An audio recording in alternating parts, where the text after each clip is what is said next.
André a déjà bien situé la problématique sur l'augmentation des problèmes, des troubles respiratoires. Je crois qu'il ne faut pas oublier aussi de mentionner que la qualité de l'air que l'on respire influe aussi sur les maladies cardiovasculaires. Et ça, on en parle beaucoup moins. Or, c'est un gros sujet, mais tout à fait connu. En fait, on connaît bien les conséquences sanitaires, mais on a un problème de métrologie. C'est le problème des particules. Les particules fines vont bien sûr dans le fond du poumon, mais traversent l'alvéole pulmonaire et vont dans le sang. Et c'est comme la suie sur une cheminée, un conduit de cheminée, ça se dépose, ça fait des plaques d'athérome, et donc ça augmente les problèmes d'angine de poitrine, d'infarctus et d'accidents vasculaires cérébraux. Donc ça c'est important aussi, parce que là on est face à un problème, parce que dans l'air on respire des gaz, donc des composés organiques volatiles, des composés non organiques volatiles comme les oxydes d'azote, mais on respire pas mal de particules. Or, la mesure des particules à l'intérieur des logements est assez difficile parce qu'il faut des appareils qui font du bruit, la métrologie est difficile, or les conséquences sanitaires sont importantes.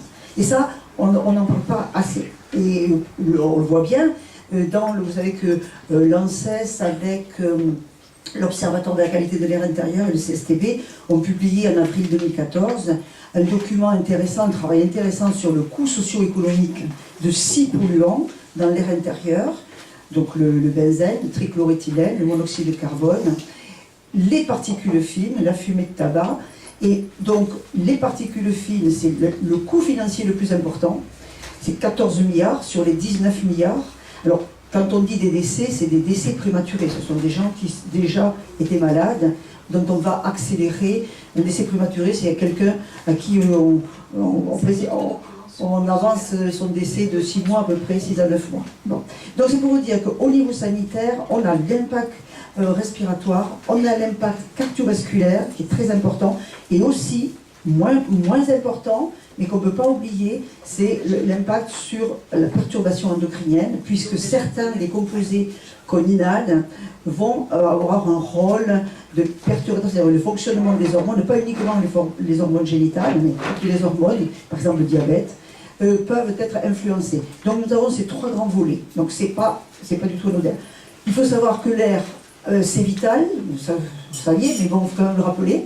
On respire 100% du temps, on inhale 12 mètres cubes par jour, on a 75 mètres carrés de surface pulmonaire directement contact air-sang, c'est-à-dire qu'il n'y a pas du tout de barrière.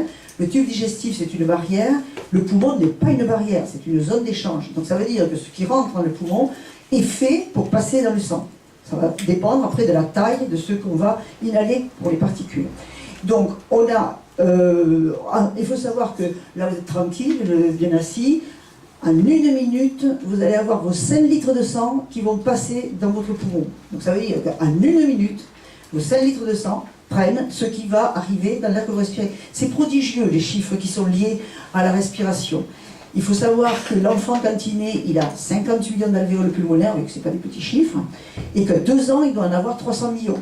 Ça veut dire que, bien sûr, l'air qu'il va respirer entre 0 et 2 ans va influencer le nombre d'alvéoles pulmonaires pour vie entière. Donc ça veut dire, ça hypothèque l'avenir respiratoire des enfants. Ils ne seront pas tous malades, hein. Ils peuvent très bien se développer, sauf que, au lieu d'avoir 300 millions d'alvéoles pulmonaires, ils en auront 275 millions, donc ils pourront vivre, mais c'est sûr qu'ils auront une capacité respiratoire qui sera moins.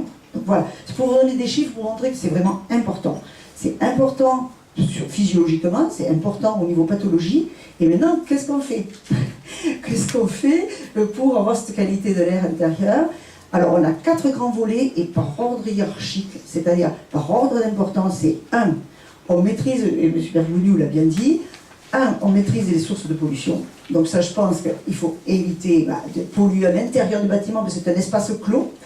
Donc, 1, on essaie de diminuer les sources de pollution, en n'oubliant pas que s'il y a des émissions liées aux matériaux, c'est la combustion qui se passe dans les bâtiments qui est l'élément majeur. Tout ce qui brûle pollue. Donc, il est certain que la cigarette, c'est la principale combustion qui va libérer énormément de molécules, de particules. Ensuite, on a l'encens. Il devait y avoir une réglementation sur les encens pour qu'ils émettent moins de 2 microgrammes de benzène. On attend. Tout ce qui brûle émet des polluants. Donc, ça, c'est pour les sources de pollution. Ensuite, deuxième volet important, et souvent un peu oublié, parce que vous avez tous... Alors voyons, question, combien d'entre vous ont un hygromètre à la maison? Ah, silence radio. Bon, ben, je crois que vous pouvez... Il y a des petits magasins, c'est pas très cher. C'est un appareil indispensable. Tout le monde a un thermomètre, je suppose. Vous savez tous la température qu'il fait chez vous. Voilà.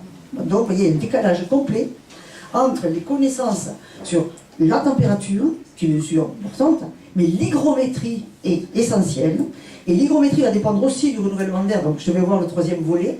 Donc, ça, ben, vous pouvez tous acheter un hygromètre et le mettre plutôt de préférence dans la chambre, puisque c'est la pièce où on va passer dans le logement le plus de temps.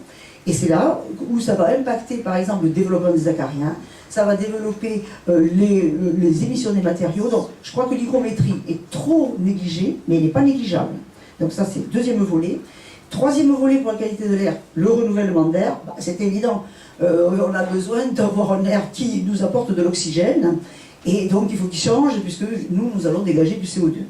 Et quatrième volet, qu'il faut faire aussi, et c'est là que des fois, dans certains cas, on a des difficultés, c'est essayer de limiter le transfert des polluants de l'air extérieur à l'air intérieur. Donc voilà les 4 volets, mais dans l'ordre hiérarchique. Alors maintenant, quand est-ce qu'on s'en occupe? Alors est-ce qu'on s'en occupe là quand on a fini le bâtiment, ou on commence quand? Eh bien, la qualité de l'air intérieur ne se décrète pas à la fin du bâtiment ou à l'exploitation, elle se décrète dès la programmation, c'est-à-dire déjà dès l'analyse du site, dès le diagnostic de l'existant quand on fait de la rénovation, ensuite en conception, ensuite la phase qui nous pose énormément de problèmes, c'est la phase chantier, parce que des fois on a des projets qui sont merveilleux, mais alors en phase chantier, tout dérape, et on a après, en phase d'exploitation, des émissions qui ne sont liées que parce qu'on a eu des erreurs de mise en œuvre, de pause. Donc ça, c'est hyper important, et c'est là qu'on a un gros souci. Que ce soit on pose le matériau, que ce soit on pose l'équipement, la phase de chantier est vraiment essentielle. Et bien sûr, après, en exploitation, c'est là qu'il faut un petit peu éduquer les occupants, parce que maintenant, on ne sait plus vivre. Alors, pour les occupants, et j'arrêterai, l'ouverture des fenêtres, bien sûr qu'il faut ouvrir les fenêtres. Il faut arrêter. On n'est pas fait, d'abord psychologiquement, pour vivre dans une boîte. On n'est pas fait pour vivre dans une boîte. On a besoin d'ouvrir cette boîte pour voir quelle température il fait, est-ce que l'air est frais, est-ce qu'il y a du vent, on peut écouter les chants des oiseaux aussi, ce n'est pas interdit. Donc on a déjà besoin d'ouvrir les fenêtres psychologiquement. C'est d'ailleurs un problème de syndrome des bâtiments balsins dans les bâtiments de grande hauteur, où les gens sont déjà pas bien, ils ont un certain mal-être, du fait qu'ils ne peuvent pas ouvrir, ne serait-ce qu'un oscillo battant, les ouvrants. Bien. Donc il faut ouvrir les fenêtres pour des raisons psychologiques. Et deuxièmement, on ne peut ouvrir les fenêtres quand on fait des pics de pollution à l'intérieur du bâtiment. Le pic de pollution, c'est quoi? Le matin, quand on a dormi à 2 ou peut-être 3 ou 4, je ne sais pas, dans une chambre, c'est un pic de pollution le matin. Donc là, le réflexe qui était classique doit être toujours maintenu, c'est d'ouvrir la fenêtre pour faire partir, bien sûr, rapidement ce pic de pollution. Ensuite, un pic de pollution, c'est quand on fait la cuisine. Et la cuisine, le problème c'est que, et avec la réglementation thermique 2012, c'est fini, je ne peux plus avoir de haute aspirante à extraction. On n'a que des hautes aspirantes à recyclage qui servent qu'à l'éclairage, hein, c'est-à-dire parce que comme les filtres ne sont pas changés, que de toute façon c'est charbon actif, il a une efficacité mais très faible hein, par rapport à l'extraction. Donc nous ne pouvons pas extraire ce qui va être produit pendant la cuisson, et c'est une source de pollution, que ce soit la combustion, que ce soit ce qui va être émis par la cuisson. Il faut pouvoir ouvrir les fenêtres. Et ensuite, c'est quand on fait des activités de bricolage ou de binage, on doit pouvoir ouvrir les fenêtres. Donc là, on ouvre les fenêtres. Mais après, il est évident que ça ne renouvelle pas l'air de manière générale et permanente, c'est évident. Donc il faut bien qu'ensuite, on ait un système qui permette d'avoir en permanence l'air renouvelé de manière continue. Donc voilà un petit peu cette situation, on va pouvoir en discuter, cette ouverture des fenêtres, mais en fait, je crois qu'il faut être un petit peu raisonnable. Parce que de dire aux gens, c'est fini, vous ne pouvez plus ouvrir les fenêtres parce que votre bâtiment est performant, je crois que ça dérape un peu. Il y a eu un rapport qu'on a appelé Lambert et Goulard de choc de simplification, et que ce décret a été mis au deuxième prix des normes absurdes. Pourquoi? Il a fait réagir les municipalités. Parce qu'il était dit qu'il y avait une obligation de vérification de l'aération des locaux, hein, et une obligation de mesure de qualité d'air. Ok, c'était parfait. Demander qu'une structure certifiée COFRAC soit nécessaire pour regarder s'il y a des fenêtres, si elles s'ouvrent, s'il y a des bouches d'entrée d'air, sans mesurer les débits, ça a été un peu lourd. Donc ça a été malencontreux. J'accompagne pas mal de collectivités qui se sont lancées dans les mesures, qui ont payé déjà. Mais bon, ils sont contents de l'avoir fait parce qu'ils sont contents au niveau de la surveillance des jeunes publics qu'ils abritent.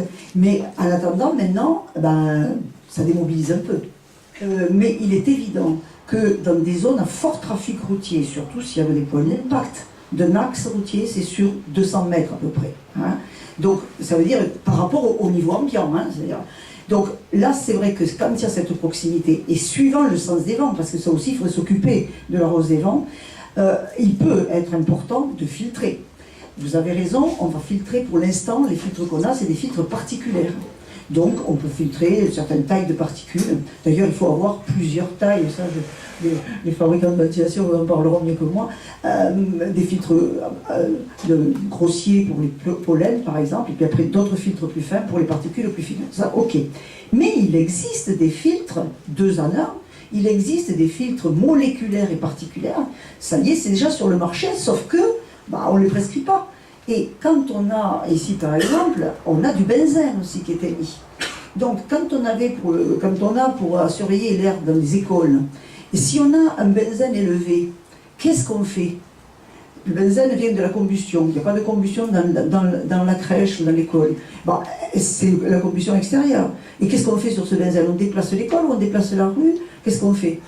On peut peut-être à ce moment-là, mais ce n'est pas à systématiser, mais ça peut être une solution qui peut être donnée. Et ces filtres existent, ils sont déjà sur le marché.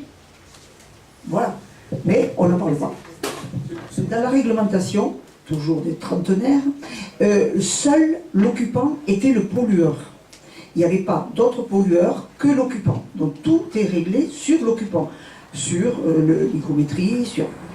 Par contre, depuis, on a quand même des matériaux qui émettent, on a des produits d'entretien qui émettent, et donc, ça, c'est pas pris en compte. C'est-à-dire que si on arrête la ventilation, et nous on le voit très bien, quand on fait des suivis en continu de concentration de polluants, dans une école, on voit très bien qu'on a un pic nocturne qui est important. Et d'ailleurs, c'est un peu gênant, par exemple, pour les mesures de surveillance de qualité d'air, parce que on a deux modes de mesure. Soit on mesure en continu et en dynamique, c'est-à-dire on voit bien l'évolution, et à ce moment-là, on peut écréter tout ce qui correspond à la période de non-occupation.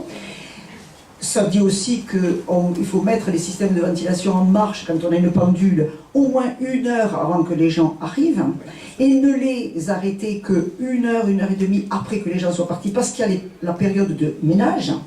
Donc il faut intégrer cette période-là, bon, ça c'est une chose. Et après on a des mesures qui sont dites passives, c'est-à-dire qu'on met dans l'air un petit tube, un petit absorbant qui va prendre l'air pendant 7 jours par exemple, ou 5 jours et demi. Et là bien sûr, comme on va avoir des systèmes de ventilation qui vont s'arrêter la nuit, on a des concentrations qui sont élevées, mais comme cette mesure va moyenner tout, dans cette moyenne vont être intégrés des pics de pollution, mais qui ne sont pas l'exposition des gens. Et c'est un petit problème. Par exemple, pour le formaldéhyde, il fallait être en dessous de 30 microgrammes par mètre cube. Si je mesure avec justement dans une école où la nuit, le système de ventilation s'arrête, la nuit, il peut y avoir 50 microgrammes de formaldéhyde. Et on va les compter. Et après, on va dire aux parents, ah ben voilà, l'école s'étend. C'est un peu délicat, parce que ça ne correspond pas au temps d'exposition des enfants.